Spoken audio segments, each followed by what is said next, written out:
صدا یا امام رضا یا امام رضا یا امام رضا. سن تو لیا مگر ابھی بھی قبول نہیں کیا. ایک اور موقع پہ کہتا ہے کہ میں نے ایک حدیث سنی ہے آپ کے آباء و اجداد سے اور مجھے وہ حدیث سمجھ میں نہیں آتی. کہا کون سی حدیث؟ کہا حدیث یہ کہ علی قسیم النار والجنت ہے. علی قسیم النار والجنت ہے. کہا ایسے کیسے ممکن ہے کہ علی جنت و جہنم کے تقسیم کرنے والے؟ کہا کہ ایک حدیث بیان کروں جو تم نے خود اپنے سلسلہ آباء و اجداد سے عبداللہ ابن عباس جو تمہارے جد آ رہا ہے بنی عباس سے تعلق رکھتا تھا. بنی عباس ہی کے سلسلہ نسب کے اندر جد اعلیٰ عبداللہ ابن عباس موجود ہے. کہ عبداللہ ابن عباس سے روایت موجود ہے یا نہیں کہ بغض کا علی.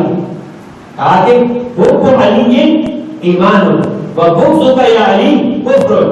کہ اے علی تجھ پر ایمان رکھنا تجھ پہ محبت کرنا یہ ایمان کا حصہ ہے اور تجھ سے بغض رکھنا یہ کفر و نفاق کی علامت ہے. کہا بالکل سنیے. کہا پھر اس کے بعد آخرت کی کیا بات کرتا ہے؟ دنیا ہی میں جنت و جہنم تقسیم ہو گئے. دنیا ہی میں جنت و جہنم تقسیم ہو گئے. کہنے لگا جب تک آپ زندہ ہے تب تک ہی میں اپنے سوالات کا سامنا کر سکتا ہوں. اس کے بعد تو میرے ہلاکت ہے. اس کے بعد تو میرے ہلاکت ہے. کہ کوئی سوال ایسا نہ رہے کہ آپ نہ رہے اور وہ سوال میرے سامنے آئے. یہ اکیلا تو نہیں تھا. علی کے دور میں بھی اس علی کے دور میں بھی اس نے قبول کیا. اس علی کے دور میں بھی کہنے والا کہتا تھا لولا علی لہلک عمر. لہذا ایک مرتبہ جب امام یہ کہہ کر دربار سے نکل گئے ساتھ ساتھ میں امام کا غلام موجود تھا جس کا نام تھا عباس حضرت علی.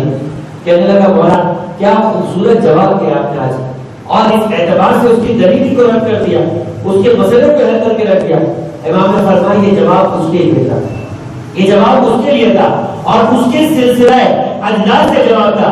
اب ہمارے سلسلہ اجداد سے جواب کہ ہم نے اپنے سلسلہ سرد سے مولا کائنات سے یہ سنا ہے کہ مولا کائنات سے اللہ کے رسول نے کہا تھا کہ قیامت کا میدان ہوگا.